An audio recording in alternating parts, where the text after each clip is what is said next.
Bien, nous avons encore deux, trois petites choses à préparer avant de lancer proprement dit le calcul. La première chose, c'est qu'on n'a plus besoin de cette image. Elle nous a servi à positionner la voiture. Donc cette image qui est ici Venice Backplate, on va pouvoir la cacher. Mais on ne va pas seulement la cacher parce que sinon elle risquerait quand même d'intervenir dans le rendu et on n'a pas envie de ça.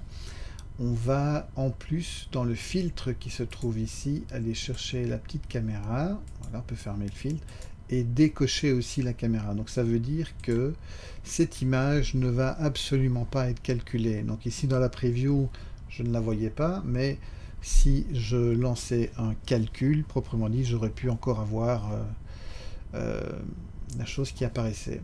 Dans ce qu'on peut faire, même s'il y a peu de risques qu'on le voit, on va faire pareil pour l'armature et on va la cacher. Voilà, comme ça on est tranquille, on est sûr, à coup sûr qu'elle ne viendra pas nous embêter. Et on va encore,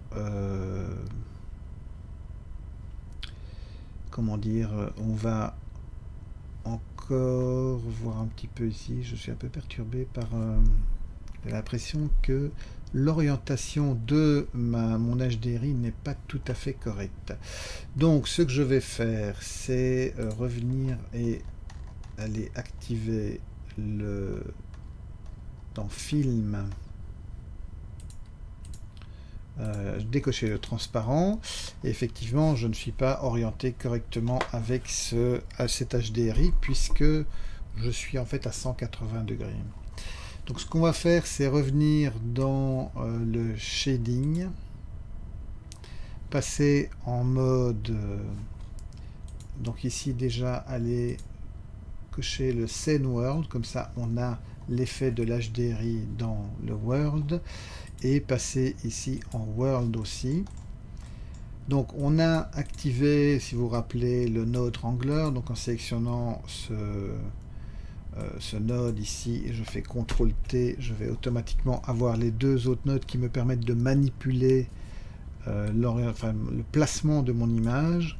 Je vais pouvoir lui donner une rotation en Z, et on voit que quand je joue sur la rotation, donc là je clique sur la case et je bouge ma souris, je peux réorienter les choses, voilà, pour être du bon côté. Je dois être plutôt comme ça. Mon HDRI doit être orienté du bon côté par rapport à où je me situe par rapport au backplate. Donc ici maintenant, voilà, j'ai un meilleur éclairage, ça ressemble un peu plus à quelque chose de correct. Ok, donc j'ai ceci, je vais pouvoir revenir dans mon layout. Autre chose que je vais devoir faire, alors je reviens en mode solide, sortir de ma caméra, 0 pour sortir de la caméra. Je vais en fait aller construire ce qu'on appelle un infini. Donc je vais prendre ma grille, mode sous-objet, je vais prendre la ligne de edge ici au-dessus, donc le Alt enfoncé, je clique sur un des edges pour prendre tous les edges, extrude, donc E, clic droit et je passe en mode de déplacement, c'est plus simple, voilà.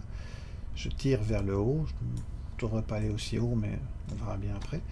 Je reviens ici, je resélectionne cette ligne de edge, CTRL B et je bouge ma souris, quelque chose comme ça, et je vais dans les options de bevel en rajouter quelques-uns. Donc je fais un arrondi. Ça va créer ce qu'on appelle un infini.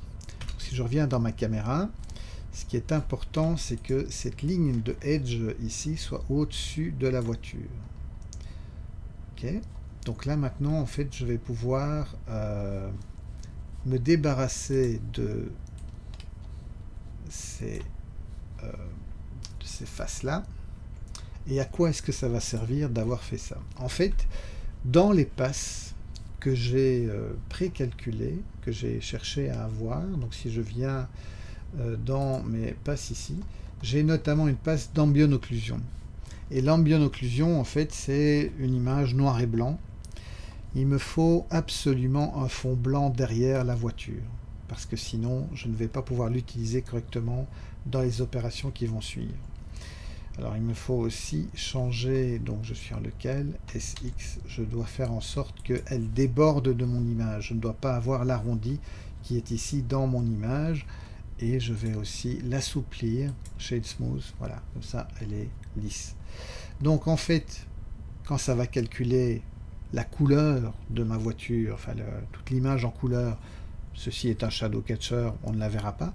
Par contre, quand ça va calculer l'ambient occlusion, là je vais avoir le fond blanc qui va arriver jusqu'ici et qui va faire mon image. Donc je vous ai fait cocher dans les options ici le render région. En fait, on ne va pas l'utiliser proprement dit parce qu'on a besoin d'avoir le nom ici au-dessus. Sinon, le render région me permettrait de délimiter une zone qui est calculée et il ne calculerait que cette zone-là et il ne se tracasserait pas d'autre part de calculer du vide en fait là au-dessus, de passer du temps à calculer du vide. Donc on va quand même calculer l'image en entier parce qu'on a besoin d'avoir ce nom qui est ou on devrait le faire en deux fois, calculer deux images, une pour avoir le nom, une pour...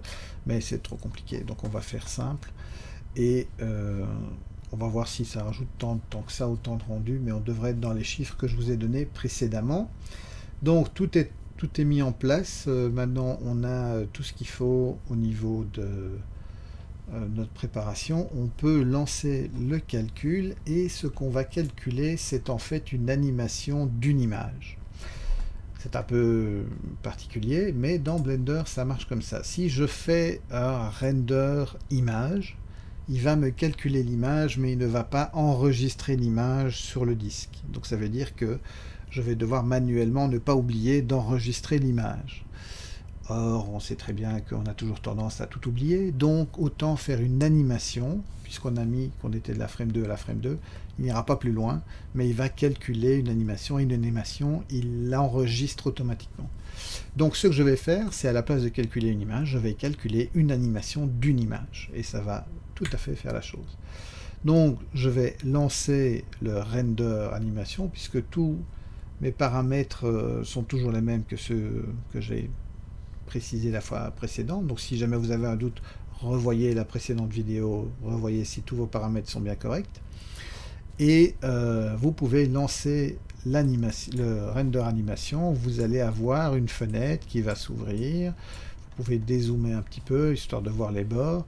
Et il va vous donner des informations ici. Par exemple, moi, il me dit qu'il me reste 20 minutes de calcul, donc grosso modo que ça calculerait en 20 minutes. Et ici, je vois quelque chose qui ne me plaît pas, c'est que l'image de fond est toujours là.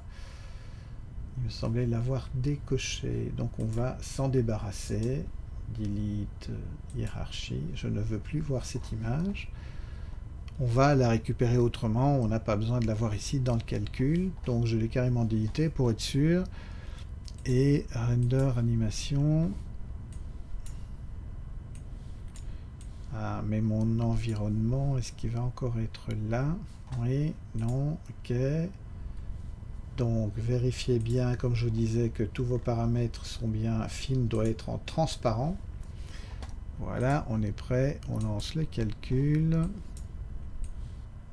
Et voilà. Et donc, on a le nom, on a la voiture, on a une scène vide et c'est exactement ça qu'on veut. Et il me dit en gros que ici sur cette machine où je calcule uniquement sur le CPU mais avec 6 corps, 12 threads, j'en ai pour une vingtaine de minutes. Donc on se retrouve après. Donc vous voyez, si vous avez ici quelque chose qui dépasse 1h30, c'est le moment où jamais de crier au secours et je viendrai vous aider pour essayer de voir ce qu'on peut faire pour trouver une solution pour calculer plus rapidement. Donc une fois que le calcul est finalisé, on a donc une image qui est enregistrée dans notre dossier. Donc si je vais dans le dossier là où j'ai mis mon calcul rendu, donc j'ai, voilà, c'est une version 4 en ce qui me concerne, EXR, voilà, donc l'image 2, et on va pouvoir reprendre cette image là et la charger pour le compositing, donc qui est l'étape suivante. Alors le compositing se fait aussi dans Blender, parce qu'on a tous les outils qu'il faut pour le faire dans Blender. Normalement, on devrait passer dans un autre logiciel, genre After Effects ou Natron, qui est un autre logiciel gratuit, ou Fusion, ou Nuke, ou enfin il y en a 50 autres logiciels, vous en entendrez parler si vous continuez dans la voie 3D. Mais ici, on va plutôt en fait créer une nouvelle scène dans le fichier Blender. Donc, dans Blender, si vous vous rappelez, quand on est allé chercher la caméra, il y avait toute une série de dossiers. Donc, un fichier Blender, ce n'est pas qu'une scène 3D, c'est un ensemble d'éléments, dont des scènes 3D. Et ici au-dessus, dans l'interface, j'ai la possibilité de créer une nouvelle scène ou de dupliquer la scène dans laquelle je suis et, par exemple faire un petit truc différent dans cette scène-là pour avoir une version différente ou quelque chose comme ça. Dans ce cas-ci, je vais faire une nouvelle scène et dans cette nouvelle scène, je vais aller dans le compositing, donc l'onglet compositing, et ici, je vais charger l'image et en fait, on va faire le compositing de l'image dans cette nouvelle scène qui s'appelle scène 01, mais que je peux renommer par exemple compo. Voilà. Donc j'ai ma scène d'origine qui elle est la scène avec la voiture et avec toutes les choses. J'ai ma scène compo qui elle est une scène vide, mais quand je vais dans compositing, ici je vais avoir différents éléments qui vont s'ajouter. Donc je vais ajouter une entrée, un input. Alors je vais utiliser les nodes pour pouvoir ajouter les entrées. Alors donc ceci, je vais m'en débarrasser, voilà. Parce que je vais prendre mes propres nodes, donc input image.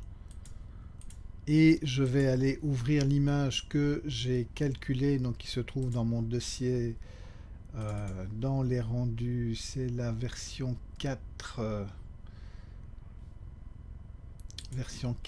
donc de l'image 2. Et donc voilà, j'ai la scène. Alors ça c'est mon entrée, il me faut une sortie, donc je vais ajouter un output. Alors j'ai un viewer déjà qui va me permettre de visualiser l'image ici en fond. En fait c'est un peu bizarroïde, mais on va travailler avec des nodes sur l'image. Enfin, pas toujours très pratique, mais voilà. Alors si je maintiens le CTRL et le majuscule enfoncé et que je clique, eh bien je peux voir le résultat. Alors ici, je suis sur mon image qui est dans sa taille HD. Et donc là, mon interface prend déjà une partie de mon format HD. Donc ce que je vais faire, c'est dans l'onglet, ici sur le côté, l'onglet View, je vais dézoomer. Donc ça ne va pas changer la taille de l'image. C'est juste une façon interactive de dézoomer, si on veut, et de voir ici l'image. Alors je ne vois pas le bord, mais ce n'est pas grave. On va voir comment on peut gérer ça. Donc là, j'ai mon image calculée et on voit les différentes passes qui ont été calculées, qu'on a prévues. Alors si je maintiens le contrôle et le majuscule enfoncé, je peux, chaque fois en cliquant sur le node ici, passer d'une case à l'autre. Et là, je vois les différents résultats des différentes passes. Ça, ce sont les différentes passes de l'image. Alors, il y a certaines passes qui sont évidentes, comme le combine. Bon, l'alpha éventuellement aussi, hein, on voit. Enfin, quoique ici, on a des choses pas toujours super impeccables. On a la profondeur. On a le shadow et là-haut. Donc là-haut, là, c'est ce qui va être le plus évident, en fait, pour nous. Maintenant, pour ce qui est de l'alpha, il va sans doute falloir le recomposer, puisque si je viens ici, donc chaque fois je descends d'un autre et je dois chaque fois aller jusque tout en bas pour remonter au-dessus. Oui, je sais, c'est pas très super pratique, mais je peux aussi directement plugger et l'avoir directement dedans. Je vais encore avoir besoin, donc je vais aller dans mon input image, je vais avoir besoin de charger mon backplate. Vous vous rappelez le backplate qu'on a utilisé, donc le Venice backplate, puisque ici on va l'utiliser comme image de fond. On va mettre notre voiture sur cette image de fond. Donc hop hop hop, je vais rechercher, voilà. Donc ici, a priori, j'ai quelque chose d'assez clean. Donc voyons ce que ça donne quand je mets les deux un sur l'autre. Ceci est mon image de fond. Je vais ajouter dans Color un alpha over. Dans Blender, c'est un peu particulier. Ce qui est en dessous est en fait au-dessus. Bref, donc ça veut dire que si je prends mon image et que je la plug ici dans l'entrée qui se trouve au-dessus, et que ici je prends cette image là et que je la mets dans l'entrée qui se trouve en dessous, en fait ce qui rentre ici en dessous va se mettre au-dessus de ce qui rentre au-dessus. Vous voyez ce que je veux dire? Au-dessus, en dessous, au-dessus, au-dessus. C'est presque un gag. Bref, donc voilà, et donc j'ai la voiture qui est mise sur l'image. Oh ben voilà, hein, merci, merci Suzanne, tout est fait, tout est beau, tout est magnifique. Ouais, pas tout à fait. On va partir de cette base-là, mais on va faire des transformations. Donc on voit ici qu'au niveau de l'alpha, finalement, ça passe pas trop mal. Donc cet alpha-là, oui, ok. Mais ce qu'il y a aussi, c'est qu'on va pouvoir extraire différentes passes pour faire quelques petites corrections. Genre, par exemple, les pneus ici sont un peu trop reluisants finalement. Donc on va diminuer le fait qu'ils soient reluisants. L'image est trop claire, on va l'assombrir un petit peu parce que ici en fait elle est dans une exposition beaucoup trop élevée. Pourquoi? Parce que Blender travaille en linéaire. Alors si vous vous rappelez encore une fois le premier cours qu'on a eu, on parlait de ces images linéaires. Donc ce sont des images dont la courbe est complètement droite, alors que nous sommes habitués à des images avec une courbe un petit peu plus arrondie, qui flatte un peu plus notre œil, parce que ces images-là, on les trouve trop fades, on les trouve trop claires, enfin pas assez contrastées, ce genre de choses. Donc ce qu'on va faire, c'est corriger cette colorimétrie, déjà. Et après, on va aussi jouer un petit peu sur la profondeur ici en floutant. Donc on va créer une fausse profondeur de champ dans l'image. Enfin, différentes choses comme ça. Donc ça, c'est une des choses qu'on va faire. On va donc corriger l'éclat de lumière sur les pneus parce que c'est un peu trop fort et qu'on voudrait, puis simplement parce qu'on peut le faire. Après, on va aussi un peu regarder ici parce que je trouve que la réfraction de l'image de la nana ici dans la voiture, elle est peut-être un petit peu exagérée aussi. Donc on va voir un peu ce qu'on peut faire de ce côté-là aussi. Donc on a un peu de travail à faire ici en compo pour obtenir le résultat final. Au final, on va aussi foncer un petit peu les coins ici de l'image pour faire ce qu'on appelle un vignettage. Vignettage, c'est quelque chose auquel on est habitué depuis longtemps parce que ça vient du cinéma. En fait, c'est une erreur à la base. C'est parce que la lumière était plus importante vers le centre de l'image que sur les côtés. Bref, enfin, je résume très très fort. Et donc, on est tellement habitué à voir ça qu'on a pris le pli de rajouter cet effet qui fonce les coins de l'image. Ça permet aussi de fermer l'image et de donner l'impression que l'image est mieux composée, même si finalement c'est un peu limite. Enfin, voilà. Donc, on va donc faire tout ça et on va voir comment ça se passe.